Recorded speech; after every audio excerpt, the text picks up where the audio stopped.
Hi everyone. In today's video, I will show you how to view your debit card number and the CVV on the Chase mobile application in 2026. Now, sometimes you may need your card details for an online purchase or subscription, but you don't have your physical card with you.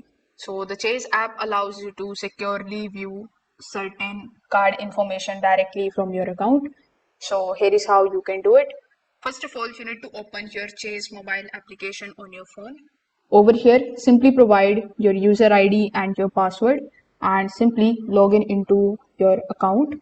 So when you are inside, you will see this type of Chase debit card interface in front of you. So here you can also go to the payments section because by default you will be on the home page. So here in the card section, you just have to look for the option of see details. As soon as you click on the option of see details, you are going to see your card details. It includes your name on your card, the card number, the expiry date, and the security code.